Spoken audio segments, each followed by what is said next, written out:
अस्सलाम वालेकुम नाज़रीन, मैं हूं इरफान लोन। कुपवारा टाइम्स में आपका खैर मकदम है। चूँकि हम हर बारी किसी न किसी खास पर्सनैलिटी से आपको मुलाकात तो करवाते ही हैं। आज हमारे साथ बहुत ही खास पर्सनैलिटी है। ये डिप्टी कमिश्नर कुपवारा है, डॉक्टर दाइफुल सागर दत्रे।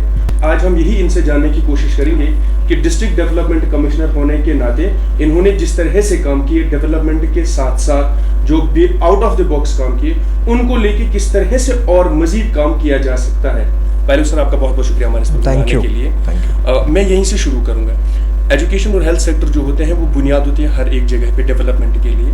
और खास जो 2 प्रोजेक्ट्स आपके टाइम पे थे, जिम्मेदारी प्रोजेक्ट और जो सिविल सर्विस एस्पायरेंट्स के लिए फ्री कोचिंग सर्विसेज थी, इसमें क्या और कुछ दायरा वसी हो सकता है, क्या कुछ और किया जा सकता है? क्योंकि जो सिविल सर्विसेज के लिए जो स्टूडेंट उस वक्त थे वो बहुत खुश थे। अनफॉर्चुनेटली फिर और उसे आगे उस वक्त जल्दी में नहीं बढ़ाया गया क्योंकि वो लोग भी कहीं और से आए थे। तो क्या कुछ और वसी दायरा हो सकता है? ये मैं इस कॉन्टेक्स्ट में पूछ रहा हूँ कि हमारे यहाँ पे जो एजुकेशन सिस्टम है वहाँ पे टीचर्स अगर अवेलेबल है, कहीं ना कहीं इंफ्रास्ट्रक्चर की प्रॉब्लम है। हालांकि आपने वो कोशिश की थी उसको बेहतर बनाने के लिए, लेकिन इन जनरल जो ब्रॉडर पर्सपेक्टिव में वो इंफ्रास्ट्रक्चर होना चाहिए वो हमारे कुपवाड़ा में लैक कर रहा है। जी देखिए, एक तो पहले स्कूल एजुकेशन के माध्यम से मैं बात करूंगा कि ऑलरेडी आप देखते हैं कि जिम्मेदारी प्रोजेक्ट हमने लॉन्च किया हुआ था, उसमें इंस्टीट्यूशनल काम बहुत हो चुका है। एक तो हमारे पास पैरामीटर्स बने हुए हैं, 85 पैरामीटर्स पे हमने काम किया था 6 थीमेटिक एरियाज़ में। तो किस क्षेत्र में कौन से पैरामीटर पे क्या काम करना है, और कोई भी स्कूल जो है वो उसको डेवलप करने के लिए अगर ये 85 पैरामीटर्स पे आप काम करोगे तो स्कूल का एक पैनोरामिक चेंज हो जाएगा, और हुआ है। उसका एक लेवल हमने अटेन किया है। उसमें हमने ये देखा कि जब हमने पैरामीटर्स के बाद काम किया तो उसमें सारे स्कूल्स को ग्रेड कर दिया गया है। कुछ स्कूल्स अब A+ हैं, कुछ A हैं, कुछ B हैं, कुछ C हैं। तो अब कोशिश ये है कि उन्हीं पैरामीटर्स पे वापस काम करके फेज़ 2 में हो, फेज़ 3 में हो, अगर स्पेशल प्रोग्राम भी डिस्ट्रिक्ट एडमिनिस्ट्रेशन की तरफ से ना हो, स्कूल्स अपने अपने लेवल पे, उनके पास वो डेटाबेस है, उनके पास में वो 85 पैरामीटर्स हैं, उनके पास में स्पेसिफिकेशंस हैं, उसके ऊपर वो विदाउट स्टॉपिंग काम करते रहे, ताकि जो स्कूल C कैटेगरी में है वो B में आ जाए, जो B में है वो A में आ जाए। हो सकता है कि इसका जो है वो हम लोग इवैल्यूएशन बाद में करेंगे, या इवैल्यूएशन ना भी हो, लेकिन कम से कम इम्प्रूवमेंट जो है वो स्टैंडर्ड्स में होता रहेगा। इसीलिए वो परमानेंट एक प्रोग्राम बना के दिया। डैशबोर्ड जो है यहाँ पे तैयार है, उसको आगे जाके अगर एजुकेशन डिपार्टमेंट कंटिन्यू करना सकता है तो जरूर कर सकता है। उसके साथ में जो सिविल सर्विसेज कोचिंग की आपने बात की, एक बैच हमने ली 3 महीने के लिए, वो बैच चली। एक पूरा जो है वो बच्चों को तालीम उसमें सब सब्जेक्ट्स के बारे में दे दी गई।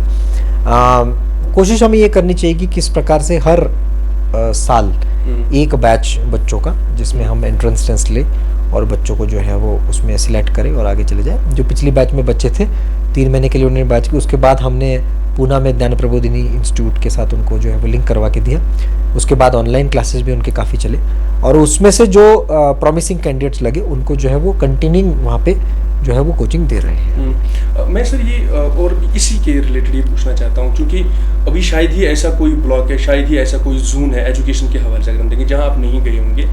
इन जनरल आपको क्या लग रहा है कि किन पर्सपेक्टिव्स पे और काम करना है, सो दैट एक एजुकेशन का मयार, क्योंकि हमने +2 के रिजल्ट्स भी इस बार देखे, और साथ में जो इंफ्रास्ट्रक्चर है और जिस तरह से कोशिश एडमिनिस्ट्रेशन कर रही थी सपोर्ट्स एक्टिविटीज़ को लेके और चीज़ों को लेके, उनको और ब्रॉडर किया जाए, क्योंकि कहीं ना कहीं वो कभी ना कभी वो लैग कर ही रहा है। मतलब जिस लेवल पे हम लोग शायद 10 साल पहले नहीं थे, वहाँ तो हम लोग हैं अभी, लेकिन हम लोग अभी और क्या कर सकते हैं जहाँ पे हम कहें कि श्रीनगर, बारामूला, अनंतनाग इन डिस्ट्रिक्ट्स के मध्य मुकाबले में पहुँच सकें। देखिए, कुपवाड़ा के स्कूल्स तो आज आप देखेंगे कि काफ़ी सारे कंपैरेटिव बाकी सारे बहुत इम्प्रूवमेंट स्कूल्स में हो चुका है, इंफ्रास्ट्रक्चर में हो चुका है। अगर टीचर प्यूपिल रेशियो की बात हम करेंगे टीचर और स्टूडेंट्स की, तो वो भी हमारे पास फेवरेबल है, बहुत अच्छा है। हमें काम कहाँ करने की आवश्यकता है, तो एक तो स्कूल्स को ऑल इंटरेक्टिव किस प्रकार से बनाएं। हमने इस साल जो है वो कई सारे स्कूल्स के लिए स्मार्ट क्लासरूम्स का प्रयोजन किया हुआ है, उसको प्लान में डाला हुआ है। तकरीबन 200 के आसपास स्कूल्स में स्मार्ट क्लासरूम्स डेवलप हो जाएंगे, और स्मार्ट जो आपके साइंस लैब्स होते हैं, मैथमेटिक्स लैब, वो भी डेवलप हो जाएंगे। तो स्कूल जो है वो सिर्फ 4 दीवारी नहीं होती है, काफ़ी सारी इंटरेक्टिव लर्निंग्स होती है, तो बच्चों के लिए वो एक एक्सपीरियंस होता है। तो बच्चों को एक्सपीरियंस देने के लिए आप क्या क्या कर सकते हैं? फिर एक्स्ट्रा करिकुलर एक्टिविटीज़ आप प्लान करें, ट्रैक्स प्लान करें, बाहर जगह पे जाएँ, एक्सपोजर विजिट प्लान करें, फील्ड विजिट प्लान करें, अलग अलग ऑफिसेस का एक्सपोजर दें, उनको एजुकेशन के हवाले से जो प्रैक्टिकल लर्निंग है वो प्रैक्टिकल लर्निंग दें। इस प्रकार से टीचर्स को मुझे लगता है अपने लेवल पे, इसीलिए प्रोग्राम का नाम जिम्मेदारी हमने इसीलिए रखा है और आगे भी वही रहेगा कि जितना इंटरेस्ट टीचर्स लेंगे, जो कुपवाड़ा में हमने देखा कि 5-6 हज़ार टीचर्स ने बहुत ज़्यादा इंटरेस्ट लिया, तभी जाके स्कूल्स का रिफॉर्म्स हुआ, उसी प्रकार से उस इंटरेस्ट को बरकरार रखना है और कॉम्पिटिटिव और कोऑपरेशन स्पिरिट में जो है वो आगे बढ़ना है।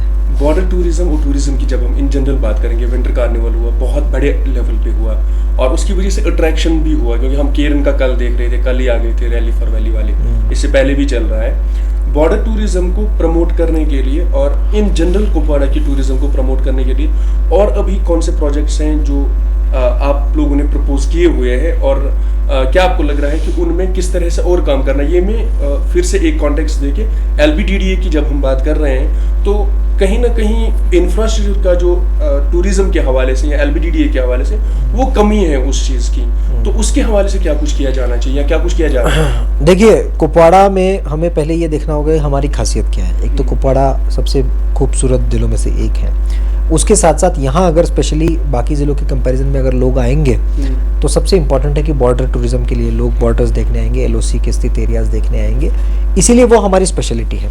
तो वहाँ पे हम लोग क्या क्या डेवलप कर सकते हैं, ये हमारे लिए प्रायोरिटी है। और आपने सही फरमाया कि आप अगर पिछले 2 साल का डेटा देखेंगे तो 2 साल पहले कुपवाड़ा में जो फुटफॉल हुआ था टूरिस्ट का वो तकरीबन 40,000 के आसपास था। इस साल अभी तक जो है वो कम से कम 2.5 से पौने 3 लाख लोग ऑलरेडी आ चुके हैं और इस साल 5 लाख से ज़्यादा लोग जो है वो कुपवाड़ा विजिट करेंगे। तो इसका मतलब 12 गुना से ज़्यादा जो है वो लोग हमारे पास 12-13 गुना आ चुके हैं। हमें ये पूछना चाहिए कि क्या हमारे पास उतना इंफ्रास्ट्रक्चर अवेलेबल है। कई टूरिस्ट से मैं बात करता हूँ तो वो यही कहते हैं कि खूबसूरत बहुत है ज़िला लेकिन फैसिलिटीज़ नहीं है। इसलिए आप देखेंगे पिछले कुछ सालों में, 1 साल भर में, 2 साल भर में हमने एक तो होम स्टेज का प्रोपोर्शन बहुत बढ़ाया। आज आप देखेंगे टीटवाल जैसी जगह, यूनिक कॉन्सेप्ट, छोटा सा गांव है लेकिन आज उस गांव में 500 लोगों को हैंडल करने की कैपेसिटी है, वहाँ 500 लोग रह सकते हैं। बट अब उसकी क्वालिटी भी बढ़ाने की आवश्यकता है, नए होटल्स बनाने की आवश्यकता है। हमने एक प्रपोजल जो है वो इंडस्ट्रीज़ डिपार्टमेंट को भेजा हुआ है, स्पेशल जो है वो इंडस्ट्रियल टूरिज्म जोन के लिए, जिसमें जो है वो जो इंडस्ट्रियल पॉलिसी JNK है उसके तहत जो है वो होटल्स या फिर रिसोर्ट्स बनाने के लिए आपको वहाँ पे परमिशन जो है वो मिल सकती है। तो कोशिश करेंगे कि वो भी प्रपोजल जो है वो जब टाइम पे आ जाएगा उसके बारे में भी कुछ ना कुछ प्रोग्रेस हो, ताकि इंफ्रास्ट्रक्चर हमारे पास बढ़े और सिर्फ लोग खूबसूरती ने देखे तो जब आए तब कंफर्टेबल तरीके से रह भी पाए और सिर्फ एक दिन में वापस न जाना पड़े। जब आए तब 3-4 दिन के लिए वो यहाँ पे रह पाए और वो फैसिलिटीज़ एंजॉय कर पाए। LBDDA को भी मुझे लगता है उसी प्रकार से थोड़ा हमें और स्ट्रेंथन करने की आवश्यकता है कि वो किस प्रकार से टूरिस्ट के डिमांड्स को जो है वो कैटर कर पाए। सर, इससे निकल के आप करते हैं, हमारे यहाँ पे जो डेवलपमेंटल का जो एस्पायरेशनल डिस्ट्रिक्ट के हवाले से उस पर बहुत काम भी किया गया और ऑब्वियसली वो चल भी रहा है। और ख़ास जो यहाँ पे चेंज, जो अहम चेंज थी हेल्थ इंफ्रास्ट्रक्चर में तो थी ही, साथ में जो रोड कनेक्टिविटी का जाल बिछाया गया वो बहुत अहम था। क्या उसमें आपको लग रहा है कि कोई ऐसा प्रपोजल भी जा सके? जैसे कुपवाड़ा जो है ये एक ऐसा एरिया है जो श्रीनगर के साथ डायरेक्टली कनेक्टेड नहीं है, बीच में आपका बारामूला डिस्ट्रिक्ट आता है, लेकिन फिर भी हमारे यहाँ पे 4 लेन का प्रपोजल तो बहुत बार गया, रेलवे का प्रपोजल बहुत बार गया।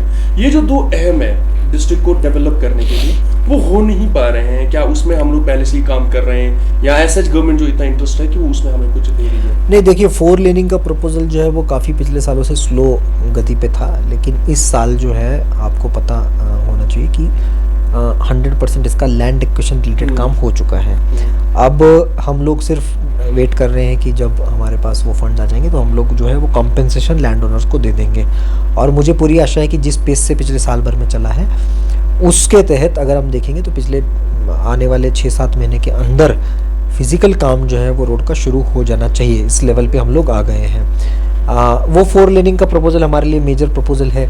उसी प्रकार से अगर आप देखेंगे कि और इंफ्रास्ट्रक्चर बाकी जैसे ट्रेन की बात आपने करी, तो वो भी एक प्रपोजल है जो कंसिड्रेशन में है, कई बार उसके वो प्रपोजल्स गए हैं। लेकिन 4 लेनिंग मुझे लगता है कि आने वाले दिनों में आप साल भर में देखोगे काम ऑलरेडी शुरू होकर प्रगति। मैं आपसे एक आखिरी सवाल सर पूछ रहा हूँ, क्योंकि नॉट ओनली टूरिज्म के हवाले से, एजुकेशन के हवाले से, हेल्थ सेक्टर के हवाले से कोई भी प्रोग्राम होता था, आपने ब्लॉक दिवसेस जो है लगभग हर एक ब्लॉक में करवाया, and you personally participated in those block development जो ब्लॉक दिवसेस थे। डिस्ट्रिक्ट को इन जनरल, हम जब इकोनॉमी की बात करते हैं, हमारे यहाँ पे इकोनॉमी के एक दो ही जो है पर्टिकुलर हॉर्टिकल्चर है, गवर्नमेंट एम्प्लॉय है, और उसके अलावा ऐसा कोई आमदन है नहीं। सर आपको क्या लग रहा है कि डिस्ट्रिक्ट में इन जनरल क्या कुछ करना चाहिए कि हमारे यहाँ पे इकोनॉमी जो है वो बढ़ जाए? टूरिज्म तो ऑब्वियस है, उसके अलावा क्या और कुछ है हमारे पास? देखिए, मैं आपसे ये और आपके माध्यम से व्यूवर्स को भी ये इन्फॉर्मेशन देना चाहता हूँ और रिक्वेस्ट करना चाहता हूँ कि फ़िलहाल जम्मू कश्मीर एलजीज़ एडमिनिस्ट्रेशन की जो इंडस्ट्रियल नीति है वो बहुत ही लिबरल और बहुत फैसिलिटेटिव है, और मुझे कहीं ना कहीं लगता है कि आज आवाम उसको बेनिफिट लेने के लिए थोड़ा सा पीछे रह रही है। आज आप देखें, कुपवाड़ा ज़िले में 3 इंडस्ट्रियल इस्टेट्स ऑलरेडी बनी हुई हैं, 3 जो है वो विचाराधीन है, 2 टूरिज़्म के हवाले से बन रही है। लेकिन आज भी उस इंडस्ट्रियल इस्टेट में जो एक्सप्रेशन ऑफ इंटरेस्ट है, लोगों ने जो लेने हैं, प्लॉट्स लेने हैं, इंडस्ट्रियल यूनिट सेटअप करने हैं, उसमें उतनी एनर्जी नहीं दिख रही है। मुझे लगता है उसमें एनर्जी पंपिंग करने की आवश्यकता है। जो यूथ है हमारा, चाहे वो पीएमईजीपी के माध्यम से हो या भारत सरकार की अलग अलग स्कीमें हैं उसके माध्यम से हो, आज 50% के आसपास सब्सिडी आपको मिल रही है इंडस्ट्रियल यूनिट के लिए। मुझे लगता है इतना फैसिलिटेटरी अप्रोच ना कभी पहले था ना कभी होगा, क्योंकि ये बहुत, एक मैं कहूँगा कि पिनाकल पे हम लोग हैं, इसका बेनिफिट लेने की आवश्यकता है।